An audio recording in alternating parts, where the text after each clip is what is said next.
참예수님, 오늘은 10월 11일 연중 제27주간 수요일입니다. 하느님께서는 사람을 당신을 닮도록 창조하셨으므로 그들이 당신과 소통하기를 간절히 원하십니다. 그런데 하느님께서 당신 백성으로 삼으신 유다인들이 왕정이 어느 정도 안정되자 하느님과 소통하지 않아도 자신들은 구원될 수 있으리라는 자만심에 빠져버렸습니다. 요나 예언서는 이런 터무니없는 선민의식에 사로잡혀 있던 유다인들에게 깨우쳐 주려고 계몽 차원에서 쓰여졌습니다. 니네베로 파견된 요나가 보여준 태도는 매우 변덕스러웠습니다. 이스라엘을 상징하는 것이죠. 선교사로 파견된 사람이 기껏 아주까리 잎사귀가 뜨거운 햇볕을 가려주면 좋아하다가 벌레들이 그 잎사귀를 갉아먹어 다시 뜨거운 햇볕을 받게 되면 짜증을 부렸습니다. 요나는 선교사의 모범으로서가 아니라 반면교사로 이스라엘의 역사적 현실을 반영하는 반면교사로 제시된 셈입니다. 유다인들의 편협한 선민의식은 바로 저 아시리아에 의해 나라가 멸망당하고 백성이 포로로 끌려갔다가 다시 돌아온 후에도 고쳐주지 못했습니다. 제사를 독점했던 사두가이들과 율법 해석을 독점했던 바리새인들은 물론 예수님의 가르침을 듣고 기적을 목격했던 벳사이다의 사람들, 코라진의 사람들, 가파르나움의 주민들의 평범한 백성들도 크게 다를 바 없었습니다. 목자 노릇을 해야 할 엘리트들이 방향 감각을 잃어버리는 바람에 리더십을 발휘하지 못해 헤매고 있었고, 이렇게 되자 양떼인 백성들도 따라서 신앙 감각이 마비된 채로 제각기 흩어져서 이기적인 처선에 머물러 있었던 겁니다. 하느님 없이 스스로 지혜롭고 슬기롭다고 자처하던 자들이 자처한 이른바 정체성의 위기였습니다. 지혜와 슬기는 하느님께로부터만 나옵니다. 지성적 자만과 윤리적 독선으로는 리더십을 발휘하기는커녕 정체성을 차리기도 어렵습니다. 이를 눈치챈 제자들이 스승이신 예수님께 청했습니다. 주님, 요한이 자기 제자들에게 가르쳐 준 것처럼 저희에게도 기도하는 것을 가르쳐 주십시오. 이것이 예수님께서 주의 기도를 가르쳐 주시게 된 배경이자 까닭이었습니다. 주의 기도 안에는 예수님의 가르침이 녹아 있습니다. 그래서 하나님 나라가 다가왔다고 선포하셨던 바를 따라서 그 나라를 받아들이도록 기도하라고 가르치신 겁니다.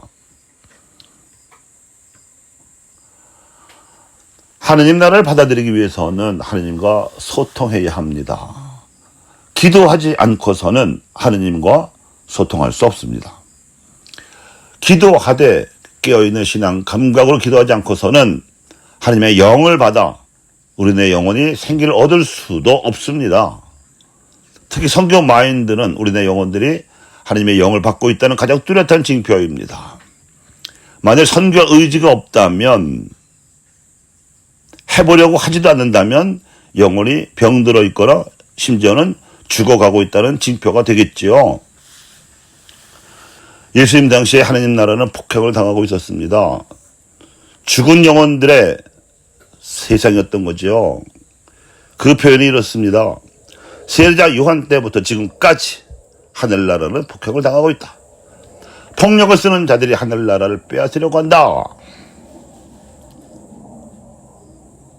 마태복음 11장 12절에 하시는 이런 말씀의 현실은 유감스럽게도 오늘날 우리 사회에서도 현재 진행형입니다. 마음속 생각이 교만한 종교인들, 지식인들, 언론인들이 사람들의 생각을 어지럽히고 있습니다. 하지만 그분께서는 당신 팔로 권능을 떨치시어 마음속 생각이 교만한 자들을 흩으실 것입니다. 루카복음 1장 51절의 말씀이지요.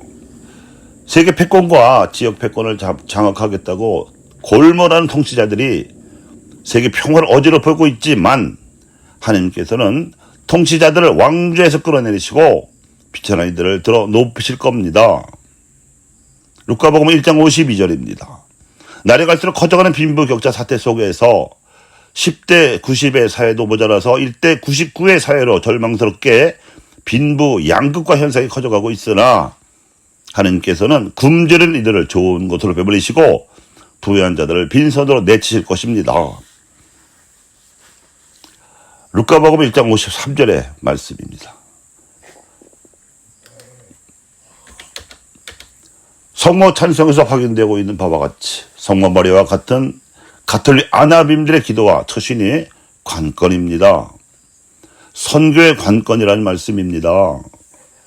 하나님께서 당신 나라를 인류 사회 안에 심으시려는 그 섭리를 믿는 이들이 교만한 종교인들, 지식인들, 언론인들을 능가하는 의롭고 거룩한 처신이 관건입니다. 선교의 관건입니다.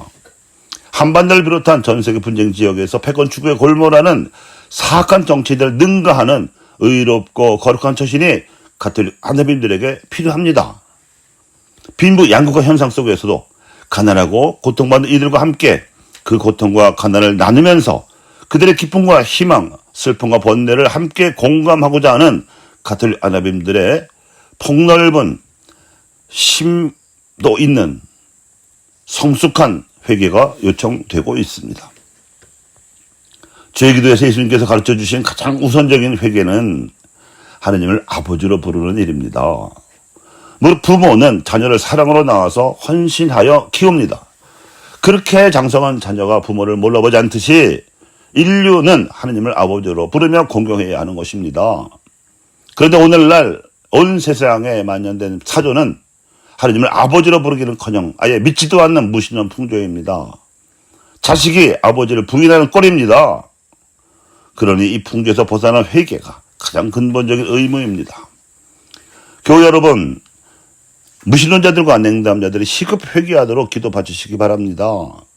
그리고 믿는 이들이 더욱 뜨겁게 하느님을 아버지로 부르며 흠숭할 회개도 아울러 필요합니다. 이것이 예수님께서 가르쳐 주신 기도하는 법입니다.